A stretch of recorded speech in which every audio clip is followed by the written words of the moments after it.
बच्चों concentration term हम लोगों ने पढ़ा था लास्ट टर्म, मोलैरिटी तक हम लोगों ने पढ़ लिया था। आज हमें आगे कंटिन्यू करना है, तो हम लोगों का टॉपिक डालूं फिर से मैं, कॉन्सेंट्रेशन।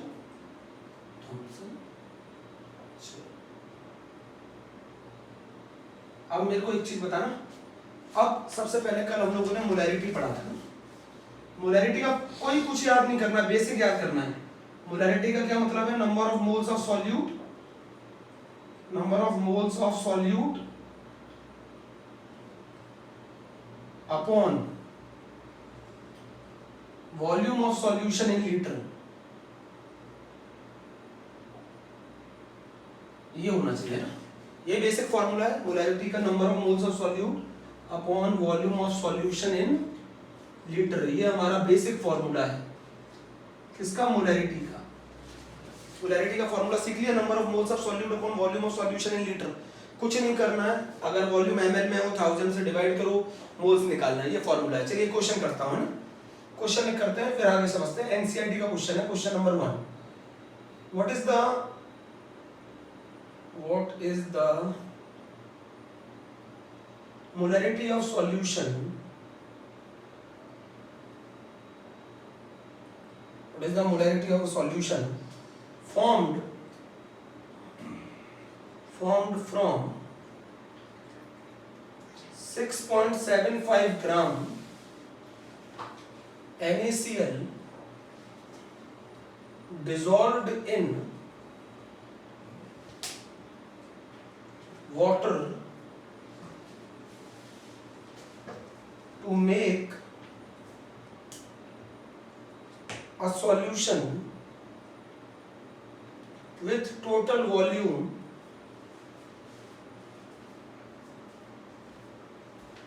452 ml। क्वेश्चन समझिए पहले तो।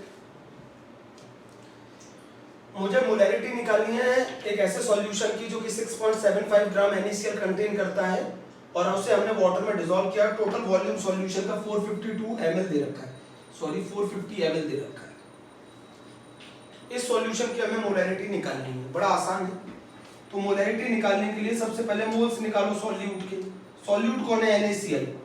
आपको बता दूं NaCl का जो मोलर मास होता है, NaCl का जो मोलर मास होता है वो होता है 58.5 ग्राम। सही है? NaCl का मोलर मास 58.5 ग्राम होता है। तो सबसे पहले मोल्स निकालिए। नंबर ऑफ मोल्स कितने हो गए? 6.75 ग्राम। 6.75 ग्राम डिवाइडेड बाय 58.5 ग्राम, ये आ गए मोल्स। मोल्स आ गए 6.75 ग्राम डिवाइडेड बाय 58.5 ग्राम, ये आ गए बेटा moles. Volume of solution in litre चाहिए, तो लीटर में नहीं है, 450 ml दे रखा है, डिवाइड कर दो 1000 से, it will be converted into litre. इसको कैलकुलेशन को आप लोग कर लीजिएगा, जो भी आंसर आए मोल पर लीटर में आपको बताना है। ठीक है, आप लोग बहुत आराम से पढ़ चुके होंगे कि मोल्स निकालने का फॉर्मूला क्या होता है। एक मोल्स निकालने का फॉर्मूला होता है given mass of substance in gram divided by molar मास, है ना, यही तो होता है। एक मोल्स निकालने का फॉर्मूला क्या होता है? Number of particles divided by Avogadro number. अगर कोई गैस एसटीपी पे है, कोई गैस एसटीपी पे या एनटीपी पे है, तो उस गैस के मोल्स निकालने का तरीका क्या होता है? Volume of gas in litre divided by molar volume 22.4। सही है? ये फॉर्मूला कब है? At STP. ये तो तीन फॉर्मूले आपने सीखे थे, और एनटीपी, ये आपने मोल्स निकालने के तीन फॉर्मूले सीखे थे। पहला मोल्स निकालने का फॉर्मूला, दूसरा मोल्स निकालने का फॉर्मूला, तीसरा मोल्स निकालने का फॉर्मूला। तो ये तीन फॉर्मूले आप लोगों ने सीखे थे। बहुत आसान सा क्वेश्चन मैंने कराया।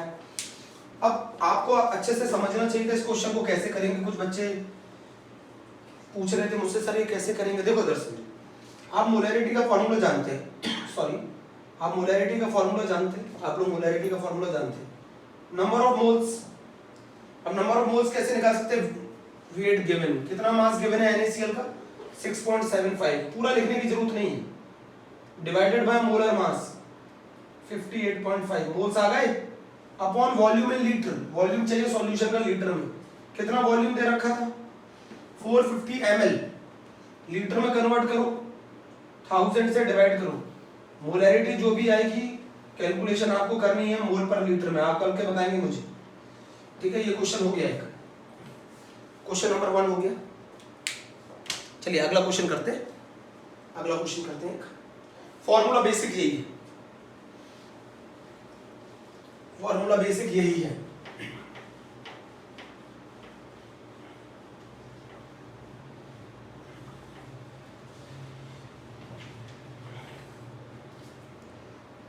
आप जब भी बच्चों मेरा वीडियो पढ़ा करो एज अ स्टूडेंट, आप 25 मिनट उसे लगातार पढ़ा करो, फिर 10 मिनट का रेस्ट ले लिया करो, फिर 25 मिनट पढ़ा करो। जिन लोगों ने अभी स्टार्टिंग करी है और जिनकी रिदम अगर बन गई है वो 50 मिनट का वीडियो पढ़ सकते हैं, देन 10 मिनट का रेस्ट ले सकते हैं ना। तो जो सेकंड क्वेश्चन है बच्चा वो सीबीएसई बोर्ड में भी आया हुआ क्वेश्चन है, 12th क्लास में भी आपको मिलेगा और 11th में भी है। An aqueous solution of glucose 10% by mass, an aqueous solution of glucose, an aqueous solution of glucose 10% by weight या by mass, an aqueous solution of glucose 10% by mass, एक aqueous solution है glucose का 10% by mass, the density of solution is 1.2 gram per ml, density दे रखी है solution की 1.2 ग्राम per ml है ना। An aqueous solution of glucose 10% by mass, density of solution is 1.2 gram per ml। हमसे क्या पूछ रहा है, एक तो हमसे पूछ रहा है मोलैरिटी, एक हमसे पूछ रहा है मोलैरिटी, दो चीजें पूछ रहा है, वन, ठीक है। ऐसे क्वेश्चन सीबीएसई में 3 मार्क्स में पूछे गए हैं, 3 मार्क्स है। ऐसा क्वेश्चन आपको सीबीएसई में 3 मार्क्स में पूछा गया है, ठीक है। सुना क्वेश्चन, देखा आप, हम 2 कंसेंट्रेशन टर्म पढ़ चुके हैं, एक मोलर और एक मोलर है, पढ़ चुके हैं लास्ट टाइम पे। देखिए मोलैरिटी का फॉर्मूला क्या होता है, फिर बेसिक पर आइए, number of moles of solute, basic पर आइए, number of moles of solute upon weight of solvent in kg, upon weight of solvent in kg।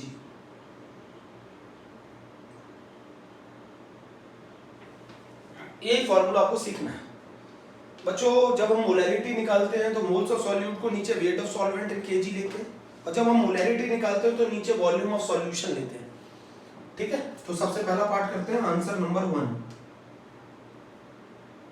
Answer 1, ठीक है। 10% बाय मास का क्या मतलब है, 10%, इसका मतलब है 10 gram glucose, 10 gram glucose is present in 100 gram solution, 10 gram of glucose is present in 100 gram solution. इसका ये तो मतलब है 10% बाय मास का। 10 ग्राम ग्लूकोज प्रेजेंट है 100 ग्राम सॉल्यूशन, अच्छा इसका ये भी मतलब है, इसका मतलब है 10 gram glucose is dissolved in 90 gram of water, is dissolved in 90 gram of water, ये भी कह सकते हैं। अरे 100 में से 10 माइनस कर दो तो बाकी वेट वाटर का आ जाएगा। अरे भाई 100 में से अगर आप 10 को माइनस कर दोगे तो 90 ग्राम वाटर का वेट आ जाएगा। तो 10 gram glucose is present in 100 gram solution और 10 gram glucose is dissolved in 90 gram of water. ये दो वाले पॉइंट है हमारे। 10 gram of glucose is present in 100 gram solution and 10 gram of glucose is dissolved in 90 gram of water. सही। अब molality का formula चलो, नंबर ऑफ मोल्स, अब मैं यहाँ पर लिख रहा हूँ ग्लूकोज क्या होता है C6H12O6। इसका मोलर मास कितना होता है, इसका मोलर मास होता है 180 ग्राम। मोलैलिटी बराबर क्या होगा, मोल्स, मोल्स कितने होंगे 10/180। ग्लूकोज का mass divided by molar mass, moles आ गए, divided by weight of solvent in KG. Weight of solvent कितना है 90 ग्राम, इसको केजी में कन्वर्ट कर दो, 1000 से डिवाइड कर दो, ये केजी में। ठीक है। तो ये जो कैलकुलेशन आप करोगे तो मोलैरिटी आ जाएगी मोल पर केजी में। ये मैंने आपको पहले बताया था, सॉल्वेंट का वेट आपको लेना पड़ता है केजी में। यहाँ सॉल्वेंट का वेट आपको ग्राम में दे रखा था 90 ग्राम, आप उसे केजी में कन्वर्ट कर लो और जल्दी जल्दी क्या करो, ऐसे क्वेश्चनों के लिए टाइम नहीं होता। सेकंड पार्ट इज इंपॉर्टेंट है ना, पहला पार्ट क्लियर हो गया। सेकंड पार्ट मैं निकालता हूं और वो है मोलैरिटी। मोलैरिटी बराबर क्या होता है? मोलैरिटी बराबर होता है number of moles of solute upon volume of solution in litre, है ना, ये फॉर्मूला होता है number of moles of solute. तो नंबर ऑफ मोल्स तो आप निकाल चुके हैं पहले ही, कितने निकाल चुके हैं, यहाँ निकालो तो 10/180। अच्छा ये बताओ, हमें वॉल्यूम ऑफ सॉल्यूशन नहीं दे रखा, तो वॉल्यूम ऑफ सॉल्यूशन में यहाँ निकाल रहा हूँ, देखो इधर ऊपर निकाल रहा हूँ। वॉल्यूम ऑफ सॉल्यूशन होता है mass of solution upon density of solution, होता है mass of solution upon density of solution is equal to volume of solution. Mass of solution कितना दे रखा है क्वेश्चन में, 100 ग्राम। डेंसिटी कितनी दे रखी है, 1.2 ग्राम पर ml। वॉल्यूम आ गया ml में, कितना वॉल्यूम आ गया सॉल्यूशन का, वॉल्यूम आ गया सॉल्यूशन का 100/1.2 ग्राम, ये आ गया वॉल्यूम ऑफ सॉल्यूशन। 100/1.2 ये वॉल्यूम ऑफ सॉल्यूशन आ गया ml में, ये वॉल्यूम ऑफ सॉल्यूशन आ गया ml में। कन्वर्ट इनटू लीटर, तो ये हो गया 100/1.2 डिवाइडेड बाय 1000, ये हो गया 100/1.2 डिवाइडेड बाय 1000। बोलो इसे सॉल्व कर लेते हैं, 100 से 10 टाइम्स कैंसिल हो गया ये, तो ऊपर पहुंच जाएगा। तो मोलैरिटी का कैलकुलेशन आ गई, ये आ गया 1.2 इंटू 10 इंटू 10/180, तो ये आ गया 120/180, 120/180 आ जाएगा। अरे बच्चों कुछ नहीं करना है, जो मोलैरिटी आई है, जो वॉल्यूम ml में आया उसे लीटर में कन्वर्ट करना होगा ना बेटा। ग्राम ग्राम कैंसिल, ग्राम पर ml, वॉल्यूम ml में आया, इसे लीटर में कन्वर्ट करोगे तो कैसे करोगे, 100/1.2 divided by 1000, so it will be converted into litre, put कर दिया। कैलकुलेशन करना आपका काम है। 120/180 आ रहा है ना, 2/3 मोलर आएगा आंसर, आंसर आएगा 2/3 मोलर, 2/3 मोलर आएगा आंसर। जल्दी करो, रफ कर दूं, रफ कर दूं। अरे केजी में कन्वर्ट नहीं करना आता ग्राम को, वो ml को लीटर में कन्वर्ट नहीं करना आता है, 1000 से डिवाइड करो।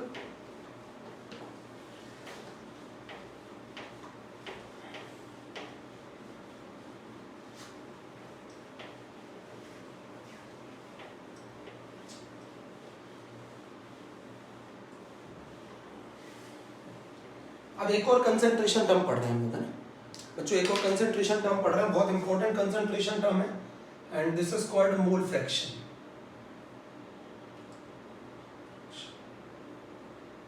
इसे डिनोट किया जाता है साइज, CHI बोला जाता है, हम लोग X बोल देते हैं, वैसे इसका रियल प्रोनाउंसिएशन चाय है, साय, सही है। Mole fraction is denoted by X, हम लोग X बोल देते हैं, आप लोग इसको ऐसा मत बोलना, वैसे रियल प्रोनाउंसिएशन साय है, साय, ठीक है। मोल फ्रैक्शन निकालना बहुत आसान है।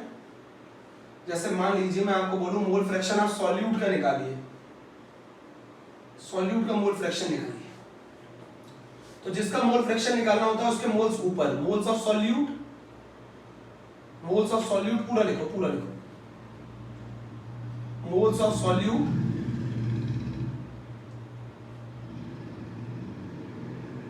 Upon total moles present in the solution, total moles present in the solution।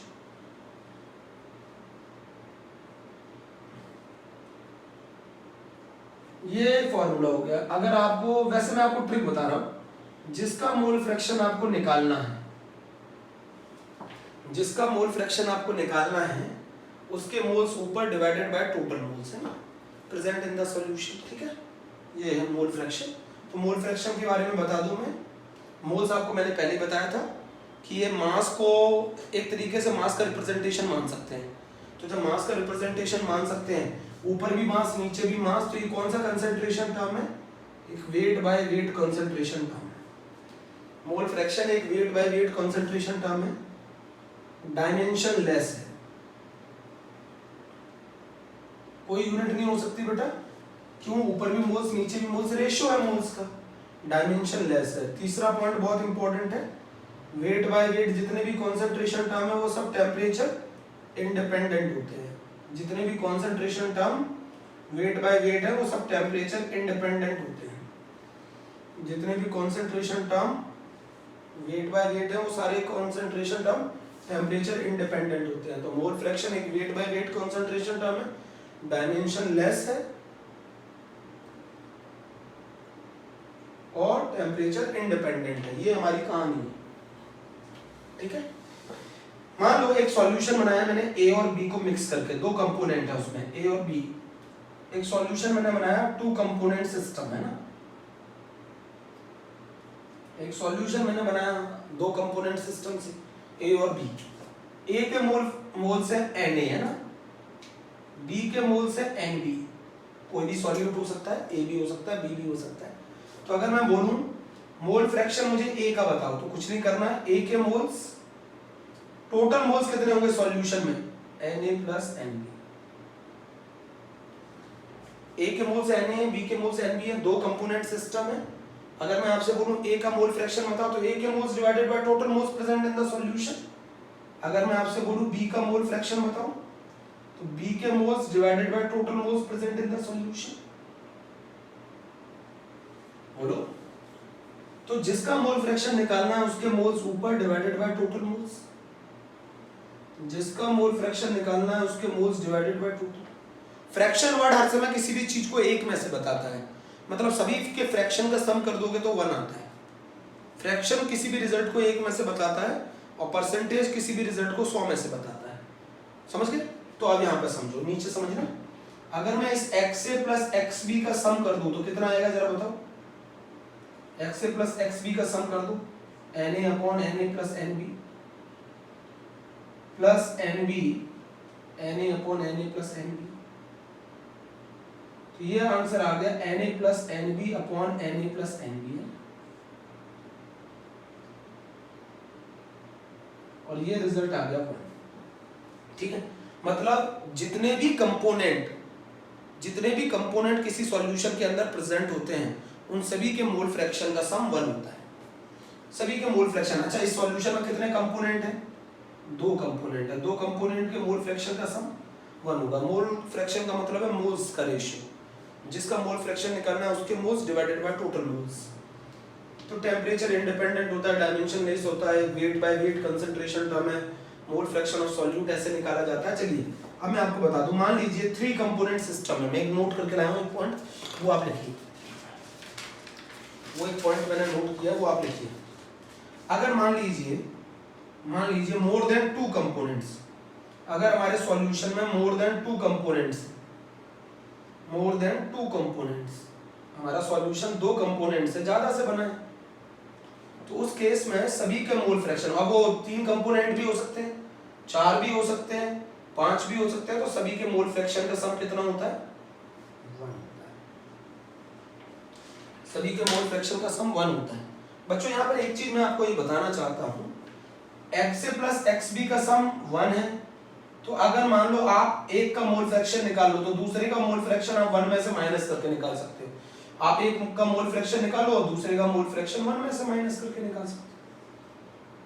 बच्चों अगर मान लो कितने भी कंपोनेंट किसी सिस्टम में प्रेजेंट हो, सभी के मोल फ्रैक्शन का सम 1 होगा। मान लो इसमें मोर देन 2 कंपोनेंट है, 4 भी हो सकते हैं, 5 भी हो सकते हैं, 3 भी हो सकते हैं, तो सभी के मोल फ्रैक्शन का सम 1 होगा। या 2 कंपोनेंट थे तो दोनों के मोल फ्रैक्शन का सम 1 होगा। अगर 3 कंपोनेंट होते तो तीनों के मोल फ्रैक्शन का सम 1 होता। 4 कंपोनेंट होते तो चारों के मोल फ्रैक्शन का सम 1 होता। तो मैंने इसको एक लैंग्वेज में लिखा है, इन अ गिवन फेज, आप लोग नोट करिएगा ये है, in a given phase sum of mole fraction of all component, sum of mole fraction sum of mole fraction of all components, sum of mole fraction of all components will be equal to 1, will be equal to 1. ये वाला point note करके आप लोग लिख लो.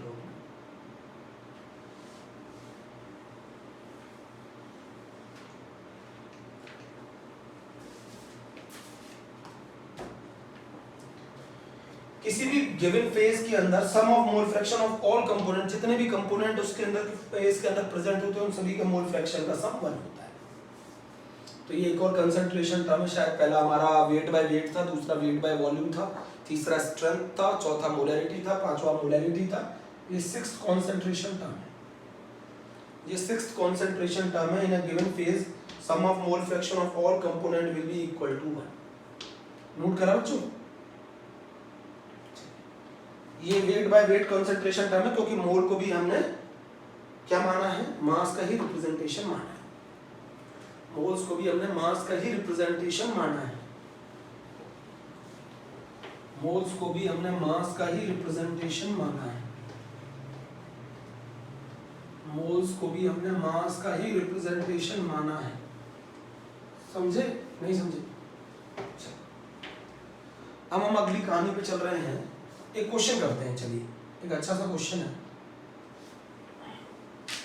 NCERT में नहीं है ऐसा क्वेश्चन है. A vessel contain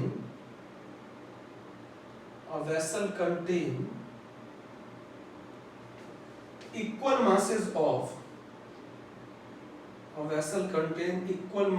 of hydrogen, helium, CH4. Find mole fraction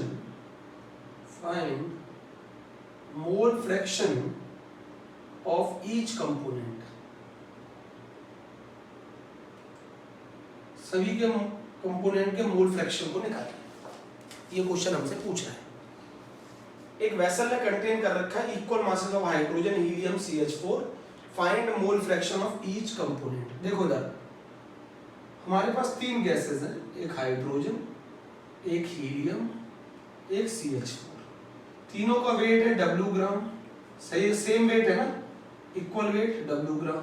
तीनों के मोल्स का रेशो क्या होगा, W ग्राम अपॉन 2, W ग्राम अपॉन 4, W ग्राम अपॉन 16.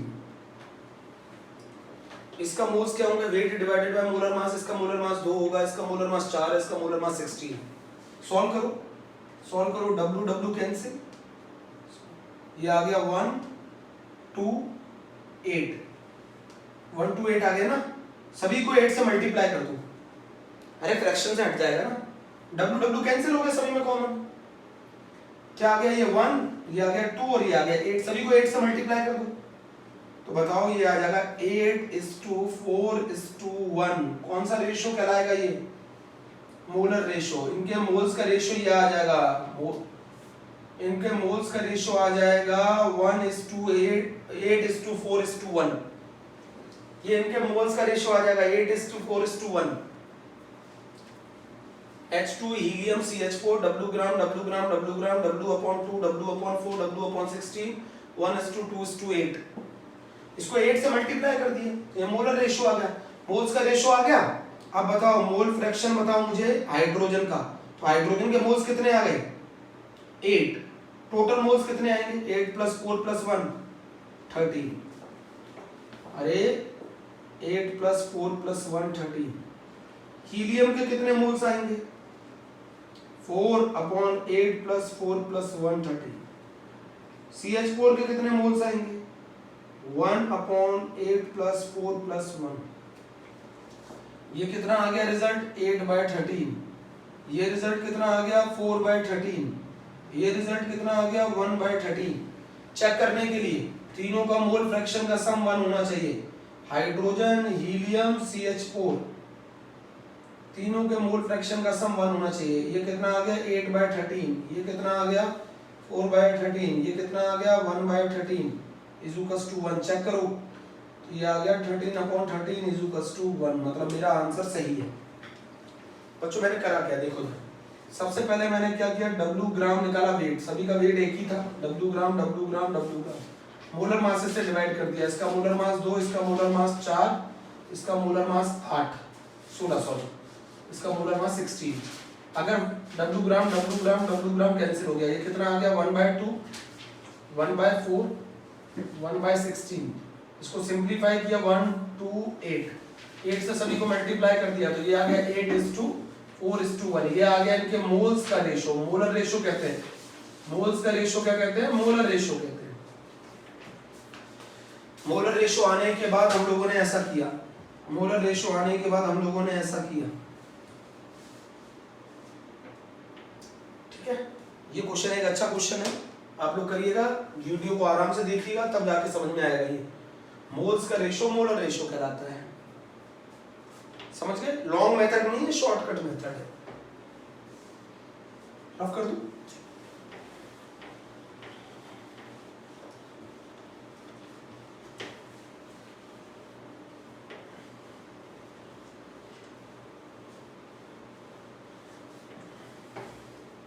आगे चले, अगला क्वेश्चन करते हैं बच्चों। एक क्वेश्चन बहुत अच्छा है,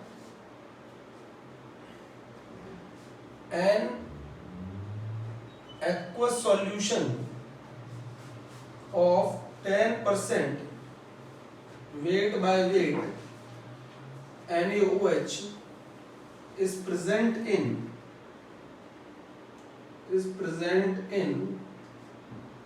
a bottle. Density of solution is 1.1 gram per ml. Calculation आपका काम है, क्या क्या फाइंड करने को बोल रहे हैं। ए पार्ट बोल रहा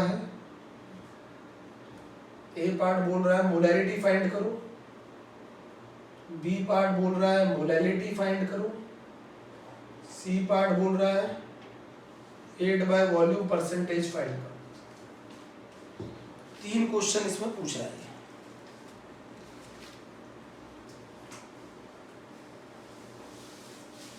तीन क्वेश्चन पूछ रहा है, molarity weight by volume percent. Note कर लो पहले क्वेश्चन को, नोट कर लो क्वेश्चन को अच्छे से।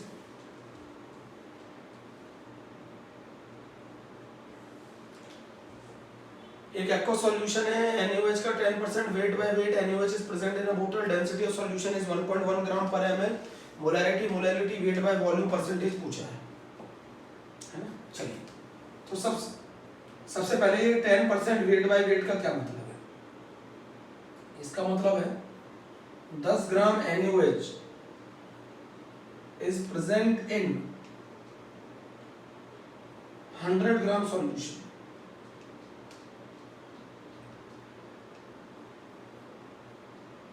यही तो मतलब है 10 gram NaOH is present in 100 gram solution. अच्छा तो मैं सॉल्वेंट का वेट अगर आपसे पूछूं, वेट वाटर का वेट पूछूं, वेट ऑफ वाटर पूछूं तो कितना होगा बताओ। ये भी मास है, ये भी मास है, माइनस कर दो 100 में से 10, ये आ गया 90 ग्राम वाटर का वेट होगा, सॉल्वेंट का वेट होगा। 90 ग्राम जो वेट है वो सॉल्वेंट का वेट है, वेट ऑफ सॉल्वेंट है ना, वेट ऑफ सॉल्वेंट है, बड़ा नहीं दिख रहा, वेट ऑफ सॉल्वेंट है ना, जिसमें आप डिसॉल्व करते हैं, ठीक है। तो ये तो कहानी आपको यहां तक लिख लेनी थी, अच्छे से अंडरलाइन कर देना था।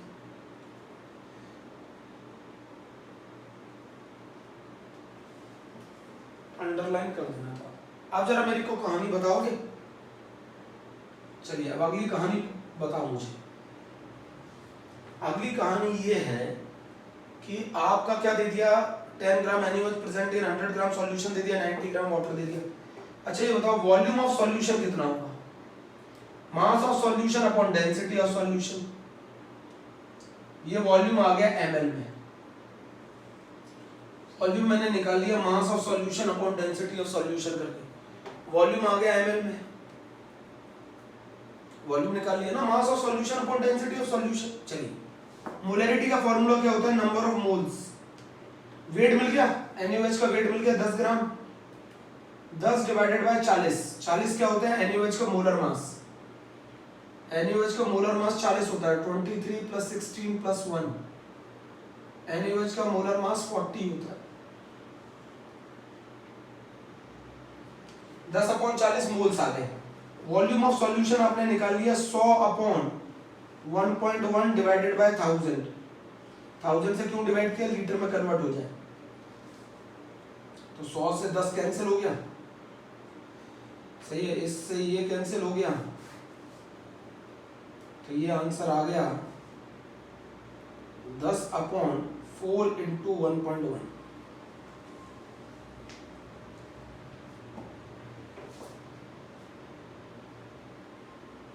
गलत शायद, कैलकुलेशन करो,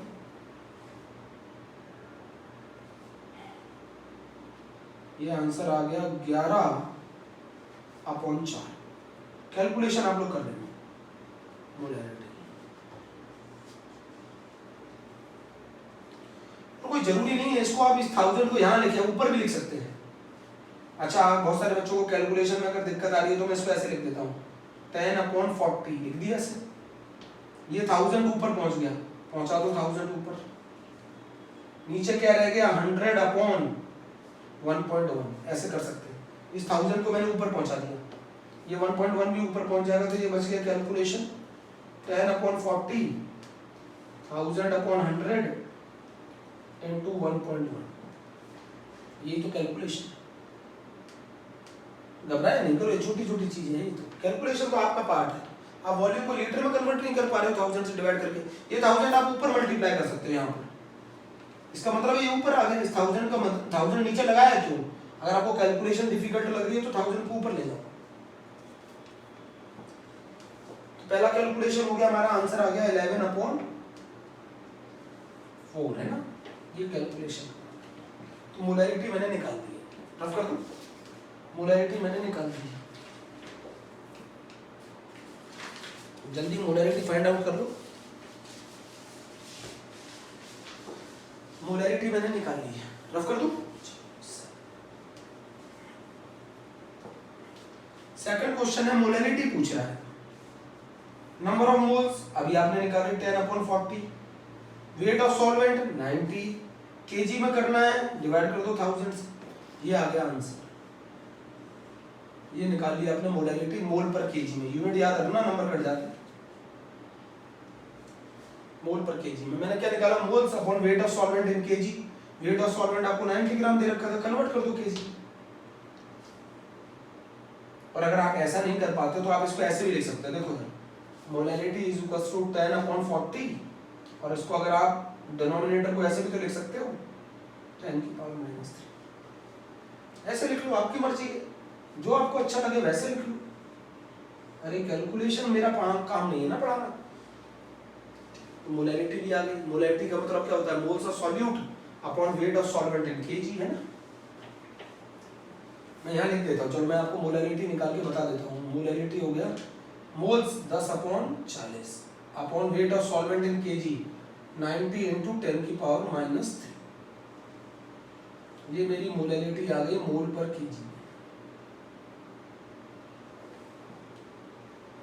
अब मैं और मोलैरिटी आप यहाँ लिखना चाहो तो लिख लो 10/40, वॉल्यूम ऑफ सॉल्यूशन कितना है बताओ, 100/1.1, इसको 1000 से डिवाइड करोगे, 1000 से डिवाइड करोगे, 1000 से डिवाइड करोगे तो ये यहाँ लिख दूं 10⁻⁻3।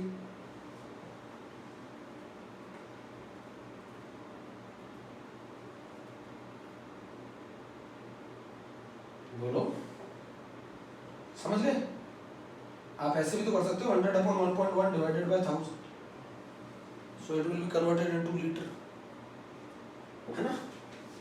कैसे भी करनी है, कैलकुलेशन करनी है यार, लीटर में कन्वर्ट करना है। थर्ड पार्ट क्या है, सी पार्ट क्या है, सी पार्ट क्या है, सी पार्ट क्या है, परसेंटेज वेट बाय वॉल्यूम, है ना। परसेंटेज वेट बाय वॉल्यूम का क्या फॉर्मूला होता है, mass of solute in gram upon volume of solution in ml into 100। Mass of solute in gram कितना है 10 gram. Volume of solution in ml कितना है 100 अपॉन 1.1 मल्टीप्लाई विथ 100। 100 से 100 cancel, ये आ गया 11%। वेट बाय वॉल्यूम भी आ गया आपका, वेट बाय वॉल्यूम भी आ गया है ना, वेट बाय वॉल्यूम भी आ गया आपका 11%। इतना करो पहले, इतना करो है ना।